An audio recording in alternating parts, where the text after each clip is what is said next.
I think we're Mike. Are we on? I don't. Do you see us? Are we on? This is what I I wish. gotta go refresh. What's that? Um, I see yep. live as of Yeah, I 15 see it. seconds. See, this is something that we've been trying to figure out too. Shout out to Restream because you guys got to figure out how to just tell me if on Restream if I'm connected to Facebook because now I'm like, Mike, are we live? Are we live, Mike? Yeah, we are now, and we have somebody viewing. Oh, we do. Okay, so we have one person on. Cool. So I think we can just get to it. We posted kind of a heads up before this. You guys, if you just kind of jumped on, you can feel free to. My suggestion is to just pay attention, stay engaged right now. Go back to the video once we're done here, and then watch it over again. But tonight is a very special segment for me and also for Mike, and I think for Connecticut as well. David, as you know, I'm a Connecticut resident, and we support Connecticut entrepreneurs, Connecticut businesses.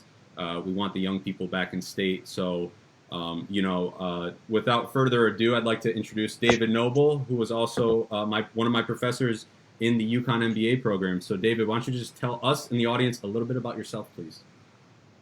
So, real simple. I'm David Noble, as you said 3 or 4 times, and I'm the director of the Worth Institute for Entrepreneurship. I'm also the founder of a privacy technology company called GunClear, and I've spent 20 years now as a professional and worked through being a lawyer, doing technology startups, doing IPOs, that sort of stuff. Went back, got my Ph.D. And just keep learning, man. Lifetime learner, right? And that's what this is all about.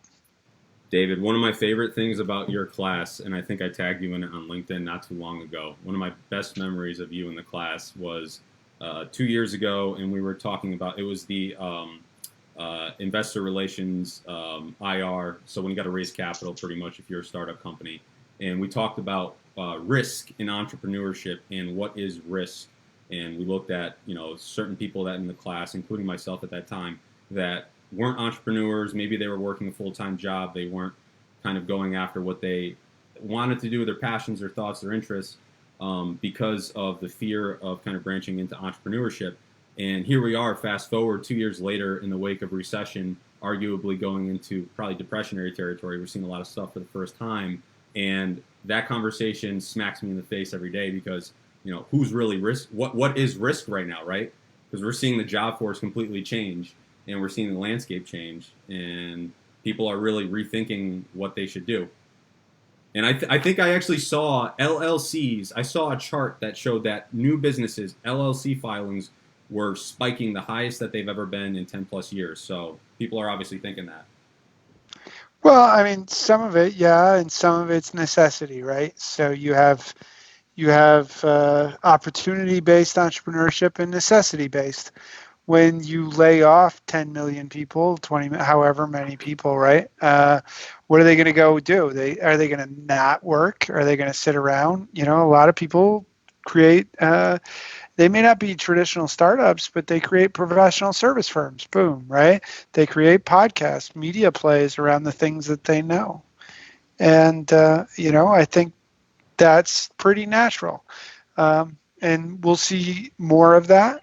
And then I think we'll see companies raising their first money, products scraping together their first prototypes in the next 6 to 9 months at a much higher rate. And probably 2, 3 years down the road, we'll see a massive venture capital boom again, right? I mean, that just makes sense. These things are typical. So my wife is a first grade teacher, and obviously education changed in 2020 completely. And I followed ed tech for quite a bit in Connecticut now, and that's one industry that I think I've seen really dramatically change during COVID. Is now even we're seeing the way that we teach people has kind of taken its disruptive course now with the internet. I mean, you guys tell me if COVID did that or not, because I'm pretty sure Masterclass was a thing before COVID. I think Coursera was a thing before COVID. I think EdTech was a thing. And these, Khan Academy, these things were real before. what we're talking about is a different adoption scale and speed, right? I mean, I personally am very interested in ed tech right now. Probably, I thought we were talking about Bitcoin here, but I mean, I think, probably most of my high growth theses right now will be around education, and I have a lot of, thoughts on that. I mean, like I'll ask you, can you scale a university to 1 million students? One thing that I've seen in the Bitcoin space has been like VR application. So, I mean, it's there. Do you need VR? I don't think you even need it, right? I mean, I think the fact of the matter is, if they have to, if the exigencies become so strong that the whirlwinds of change are moving so rapidly, someone is going to look at that and go, I don't need to defend. I need to go on the offensive, right? Maybe it's Purdue sitting there. They already bought Kaplan. They did that before COVID, right? Like they were going there. Maybe it's Arizona State, maybe, but I could, if I had a university, I could foresee 10 different ways to pay, 10 different product lines. I could see what I acquired you as a customer. Why am I letting you go? Right? Yeah. What makes sense out of you pay me for 4 years in a row and then you don't pay me ever again unless you feel like donating? Come on, I know you graduate from college, you have 50 to 60, maybe 70 years of working. How are you going to be skilled 30 years from now to be competitive in the marketplace? Most likely you're going to need to invest significant money for the rest of your life in this development. All of that existed before COVID. What's happening is the speed, the rate of disruption, it's flying through. Yeah, I agree. I did notice that throughout the last 5 to 10 years, China was really leading the way when it came to distant learning. They have professors here teaching students in China, massive amounts of students all at once, and seems like that was driving the education market heavily on that spectrum. But now with COVID, I think now it's on everybody's radar that, universities here need to adapt to the future, which is tech. Because I think for a long time, the college model, I think universities are slow to adapt when it comes to this hybrid mentality. But now, with the competitiveness of it being an international situation we're in, because think of it, if you have professors that are excellent overseas that could teach something similar to what a Yale or Harvard or UConn could teach, why not do so? You know, You don't even have to get that high up, right? You can just put out a Southern. Like you can just put out you can just start causing trouble for the high school to college transition. You can disrupt those markets, right? And I think that yeah, I think you're right, Mike. I mean, I think the universities had to adopt new ways of doing things, but they're big institutions and they move slow. I think if you look at any aircraft carrier, right, like it doesn't just turn on a dime. Mm-hmm. And we want our large institutions to turn like that, but they don't. They just don't. And so, but guess what? When the ship's on fire, they turn a little faster, right? Yeah, it's how it always. Yeah. Well, one of the things that we're going to see once we actually transition into this new age world with education is ease of payments, and Bitcoin and digital currencies fall exactly into that space. I promote Kingsland University quite a bit as far as blockchain education goes. We have DApp Devs here in Connecticut, down in New Haven. Shout out DApp Devs. So there's a lot of local stuff here as well. But now that we're kind of moving back into an uptrend in the crypto market, obviously that brings the attention with the next wave of growth. But we saw that the chief legal officer of Coinbase, Brian Brooks, was brought in by Steve Mnuchin a few months back to oversee the conferencing the controllers to oversee the U.S. dollar in the financial system.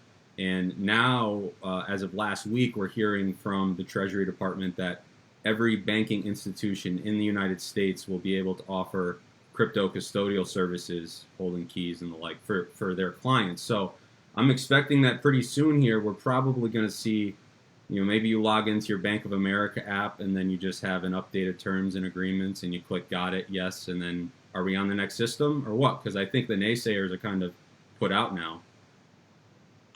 Yeah, I mean, I think there's a certain amount of adoption and a certain amount of crypto that's going to exist in the world no matter what, right? Like we're like if they didn't kill it, it no longer fits the tulip investment, charts. It's resilience, right? It's shown tremendous resilience at the Bitcoin level. People can knock Ethereum as well, but that's shown tremendous resilience, and still through the bear market has continued to grow with developer adoption. The products are, I'm still a level 1 base layer type person that says I like Bitcoin. There's some privacy coins I like. So I don't know where the DApp market goes. I'm not a believer in DeFi, right? I'm not a believer in the banks holding the keys. Does that speed up adoption? Yes. What good is a bank holding my key? The federal government can still yank my money, right? And I think you should ask the Argentinians how they feel about that whole process. Are you Argentinian, Mike? No, but we talk about that a lot. Argentina, Venezuela with their situations on currency, Hong Kong being the next one, right? Their citizens are probably going to face a lot of issues when it comes to their currency and protections of it. Here in America, with the devaluation of the dollar as something being foreseen, I think we need to look more into the crypto situation because it just will be adopted. When you look at a crisis, a currency crisis, just like you just mentioned in Argentina, we're not far from there. So, we need to have these conversations and look into the technologies and adapt and adopt it as quickly as possible. Yeah.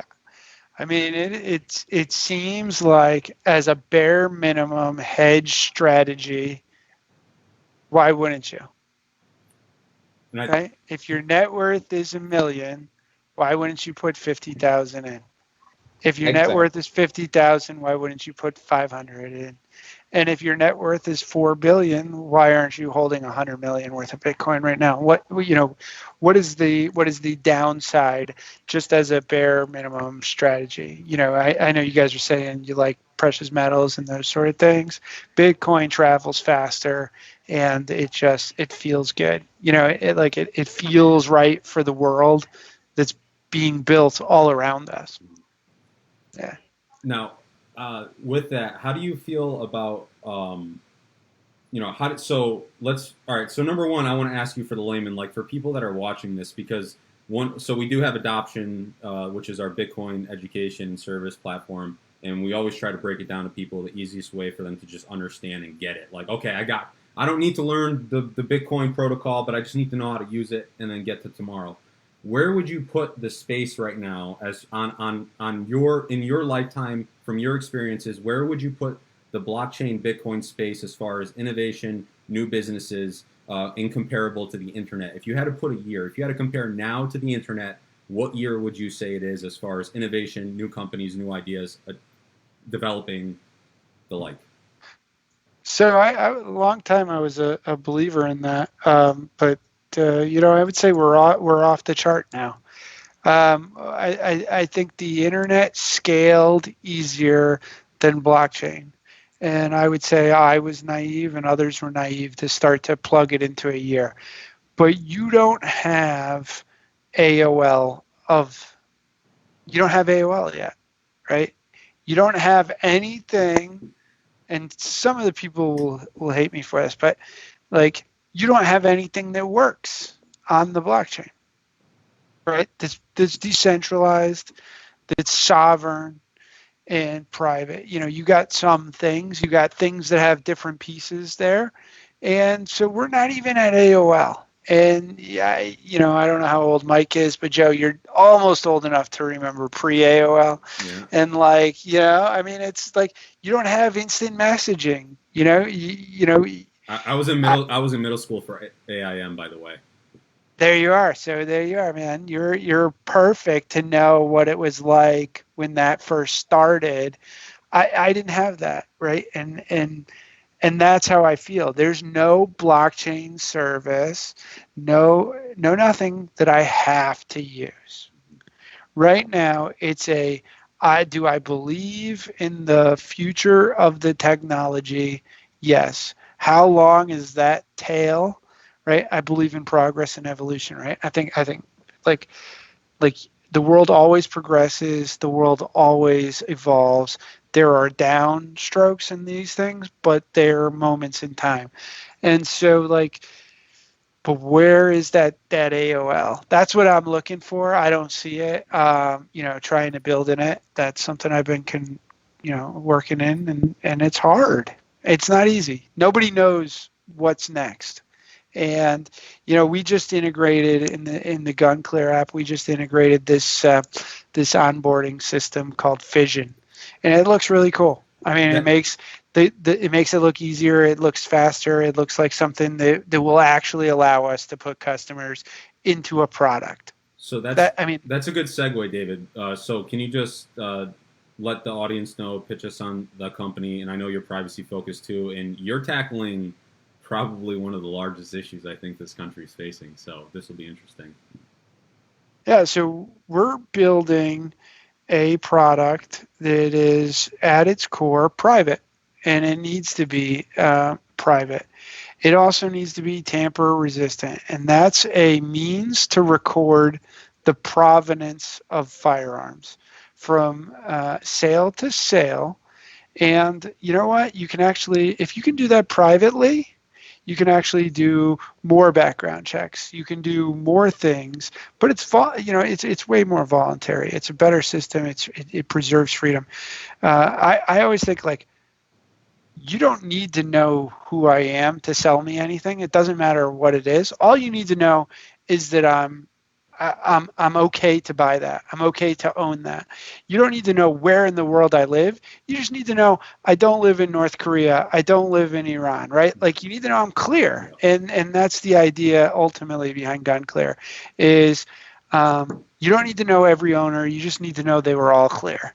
You just need to know it wasn't used by a criminal, right? And it's funny because we go back to your user story, right? Like Joe, for those of you that don't know, Joe provided one of our early user stories on this, and people think, people Yeah. make a mistake with blockchain. They think it's like internet ready, like Facebook, mobile, like at that level, right? And it's like, no, we're bare bones building infrastructure. We're trying to figure out how to make this thing really work. People in the gun industry, people think the gun industry is a modern industry. It is 1945, 1950 like technology. And there's, for gun owners, that's doable, right? There's some states like Connecticut where it takes you 6 months to become a first-time gun owner. That's wrong. There's some states like Alabama where it takes you 5 minutes, right? And that's probably wrong too. And I think, but if you had a system, a infrastructure that allowed you to clear people reliably, right? Go look at the system the ATF is using and tell me you want that to be your IT infrastructure for transacting firearms. It's brutal. I mean, it's cobalt. I mean, it's like again, You guys, you're yeah. you guys pick up the hardest, in my opinion, at least. Like you guys are tackling one of the best use cases of blockchain and Bitcoin technology and crypto, but also it's the hardest to adopt to get, in my opinion, I think to convince people. Maybe I'm wrong, but you brought up my experience, Yeah. and I agree with you because right now, as a legal gun owner, you have your paper documents, and if you're not diligent and you don't actually store them properly and you lose it, you're screwed. Because if a cop calls you one day for that serial number and you don't have proof of transfer, you're not hit, but you're going to be dealing with a lot of headaches, right? But so I know I'm very familiar with the crypto space. So obviously I'm firmly aware that we now have the ability to create these digital entities that are unique in themselves. They're really private, and they exist online. So I would be okay with it, but I guess we haven't really gotten there yet with some people where they can trust the internet. Like they can trust that, well, what do you mean this is private? It's never been private before, so why should I trust it's private now? You know what I mean? So from a market perspective, do you really, how much of the, like the gun market is a massive market. How much of it do you really need to be profitable in a good business, right? And then can you win over those people in time? And, I'm sure there's some people out there that just you never win over, but could you do it and run it and make the world a better place right now? Yes. I think the internet, I think people have to stop comparing the internet to blockchain, right? And that will be, it's kind of like comparing the dollar to Bitcoin, right? Like when you start thinking about things and how many Bitcoin, then you have the adoption you need for that to be money. If you consistently compare it to the dollar rate, then you have a long time of that. Ugh, so I mean, it's the filthy. same thing. Filthy. Yeah, and I mean, it's you get to a world where if you return value to the users, right, that's different than a cryptocurrency, right? You're using a blockchain-based infrastructure to return value to users, and I think that becomes interesting. In the gun market, I think what we're going to find, with a successful product here, is that there are so many mom and pops in this industry that wish they had high quality products built on the core fundamental of privacy and compliance. Because it's hard to be an FFL, it's hard to be an instructor, it's hard to be a range, it's hard to be a specialty manufacturer. People don't realize how many small businesses are in this industry, and they have paper, and they have to keep that paper. You got an FFL, and it's registered to your house, the ATF gets to show up at your house and search everything you have. That you agree to that, right? Another thing, Joe, there's all the class 3 firearms, right? Like or type 3, all that stuff is already registered. It's why not do it better, right? And why not protect people? Yeah. I agree. That's a simple thing. Yeah. I mean, so now how to do it and to do it well, that's a whole nother thing. And the last thing in the world you want is to create something that ends up in a shareable document on the dark web. And that's where privacy really comes in, though, and that's another thing I find that I kind of have a trouble kind of getting across to people is that they've almost been convinced at this point that they don't need privacy anymore, but it's almost like they don't understand that their online presence really is a digital trail of themselves, and it's an asset. Like when we were in your class with Akash, that's ultimately what we were trying to do with FitTrack, is just to kind of explain the value of data and and try to get people to understand that it's really important. We're seeing this right now with the whole like Bitcoin privacy debate. Is that now there's companies that exist that are de-anonymizing wallet addresses and identifying people, and privacy is we're starting to understand that how important it is. You guys are built off of Zcash, I believe. So I guess ultimately, if you could just explain to our audience and just talk about why you think privacy is important in general in the digital age, that would be great in general. So we're not built off of Zcash. First off, we're utilizing ZK snarks for our privacy components, and those are internal. Why does privacy matter? I mean, first off, it allows you to live your life. There's no freedom without privacy, and that's just an end stop. It allows you to live your life on the internet. Ask Kevin Hart if ask Kevin Hart what he thinks. You shouldn't have that. Every action on the internet exist in some company's database to be able to track and sell you more, right? Like there should be a level of voluntariness, and we've seen it. We've seen it with manipulation on social media. You've seen there's nothing private anymore, and that changes how people act. It changes how people, how they live their life in a negative way, not a positive way, right? Like, so that's a good question, because I've just talked around it, and I don't have a real good clear why privacy matters in a succinct sentence. Why it matters to me is because I value my freedom to make decisions at the end of the day. And without privacy, you don't have that freedom. That's why we vote in a booth without somebody watching us do what we do. And if you vote where someone watches you, you end up in Soviet Union, you end up in Xi's China, you end up in Venezuela. That's the life you live, and that's not the life I want to live. So that's why it matters to me. A succinct answer is tougher, I think. Yeah, no, that's correct. And I think the issue we have with privacy is that we give up privacy for convenience, and we live on a very convenience addicted society. And so it's trying to actually create systems and even blockchain itself to be as convenient as we can get it, and also keep that privacy so that we could unbrainwash people's mind that privacy is a hassle, and that they're willing to give it up just to get the that quote unquote their freedom of being able to do things easier, right? Because that's the issue with social media and business transactions. They want that simplicity, and what you'll get is a more complicated society. Exactly what you're saying, something like a Soviet Union. And we don't need that right now. We're in a very fragile state. So, this is where blockchain is super important, because if we get these systems developed very well, we could have both convenience and privacy. Yeah. I mean, that's the key, right? You always have a sliding scale, and you'll get more adoption with more convenience. When it becomes easier to receive Bitcoin than dollar bills, you'll receive Bitcoin.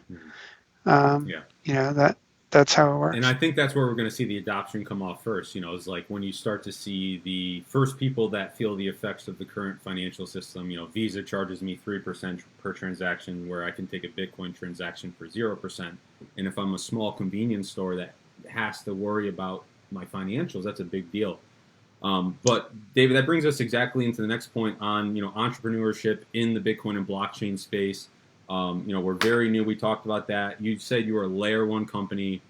We can get into another episode in more detail for the tech focused people, but this is more the general audience. But say you're an entrepreneur in state. Say you're a college student right now. Maybe you're a freshman at UConn and freshman at Central. You don't know what you want to do with your path forward, but you like technology and you're into crypto. Where are the opportunities now, and what are you telling your students right now, pretty much?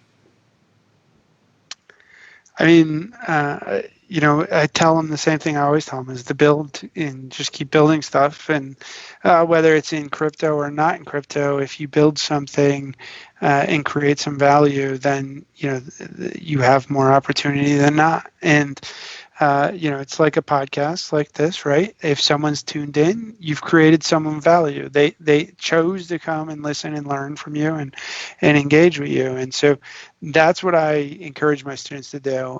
Looking at blockchain, we see a bull market, I think, because DeFi has gotten pretty sexy, where it's replaced the ICO of 2017. I was laughing with somebody. I said, well, maybe I'm not positioned to really take advantage of DeFi, and that's why I'm a naysayer, right? Like, maybe if I was better positioned in that market, I would be all about it. But I just think, you have the chance to learn. You have the chance to impact it. There's still invention out there, both at the infrastructure level. There's also the killer app. Somebody's going to build it. I don't know what it is. I don't think instant messaging was going to be the killer app that it turned out to be, right? Like, nobody was like, oh, if we only had instant messaging, that's what would really make this internet thing take off, right? Like, part of it is like you don't know. I learned that, telling people they had a dumb idea or something back when I was a new professor, and then you see somebody roll that same idea out 2 weeks later for $50, $100 million. So I don't do that anymore. I think timing wise, we got a long way to go. We really need to figure out how to make reliable systems that run easier. I think key management, if I were starting over, that's where I would say spend all your time, because once you figure out reliable key management, going back to Mike's point earlier, right? Like, if it's impossible for me to manage my key, and I've got to I can't remember that, right? And like I can't get it back when it disappears, I'm not going to let a lot of money sit in crypto. And so figuring out how key management works, how maybe social validation and sovereign identity work, these are big areas. Do I think they're solvable today? No. But what will happen is something will roll out and it will work. And then you'll say, or it'll cause the next person to say, well, that's close. But if you just did this, click, and now we're there. So I think it'll come out of left field. I think the internet was so big and so fundamentally different, and people saw how much money was made, that they're already in crypto, right? Like that it's evolved faster. That's why I say putting a year on it's super hard. AIM isn't out there, but there's a lot of people in crypto that they weren't in the internet before AOL, right? And so, we got to think about that. Remember, when AOL first came out, people would mail you a CD-ROM that you would, or a floppy disk, right? And it was a crazy, crazy thing. That was a horrible user experience. You'd wait. A picture would come down the screen. It would take you 4 minutes for one picture to come up on your screen, right?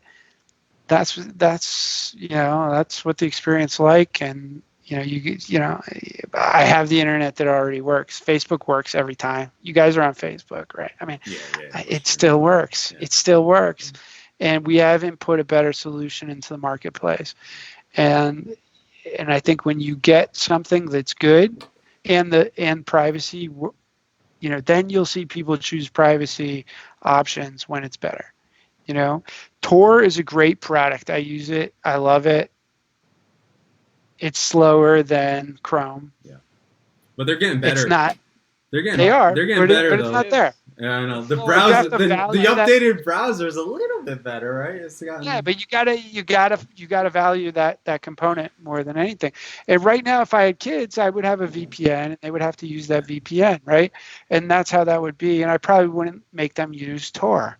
I would probably make them use Chrome with a VPN, and that would be enough privacy and convenience mix, right? And so I don't think. Do I like the idea of perfect privacy? Yeah, I love it. Am I a little bit of a crypto anarchist? Yeah, I am. Am I worried about the whole world falling apart? Yeah, I am. Right. And I think there's a mix between convenience and privacy. And for some of us, we like Tor. Some of us, we can use DuckDuckGo. For the great majority of the world, it's Google, it's Chrome, it's Gmail, and that's why Google's one of the top 5 most valuable companies in the world, right? Yeah. How do you feel about Brave? Kind of adding in. I've been using it for 3 years. Yeah. I mean, I don't know. They say I have, basic attention tokens on there. I turned it up as high. I earn them as much as I can. Do I think they're going to be worth anything? No. Yeah. Do I take them anyway? Yeah, of course. Yeah. If they turn into something, and that's how the internet's powered, I've got a nice little supply that I didn't even pay for, right? I just was an early adopter. I think the product, the Brave browser, is as good as Chrome on my Android mobile, if not better. Yeah. And I don't use Safari, so I have no idea. I think Edge is probably the best product on my laptop right now. Mm-hmm. I think Edge has surpassed Chrome, and I think that's why. And Microsoft's doing a really good job of building products. Microsoft's way more dedicated to open source projects than Google.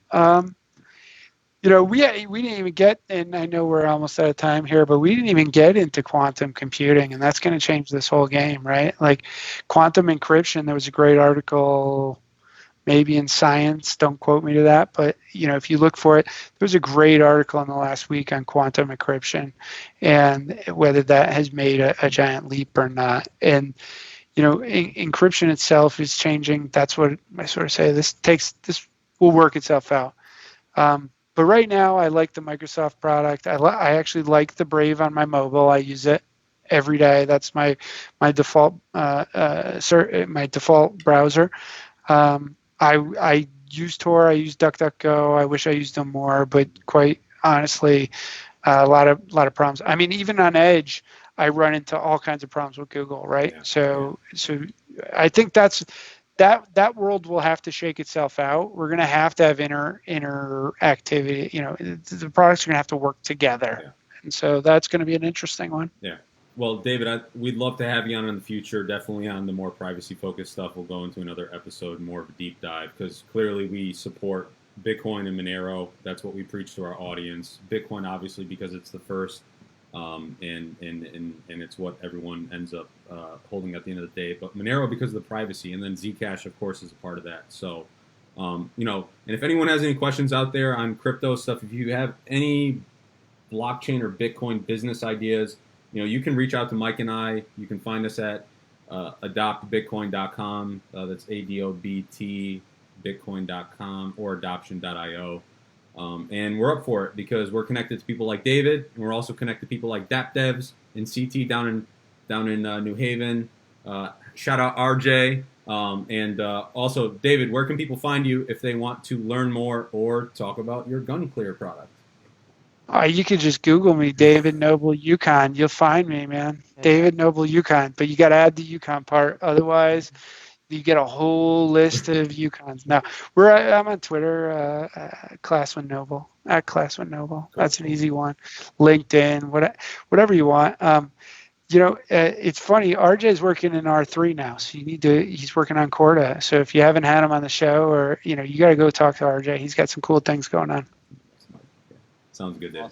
Awesome. Good. And if anyone wants to subscribe again, you can find us at thenonconformist.io/subscribe. And thank you, everyone. Take care. Have a good night.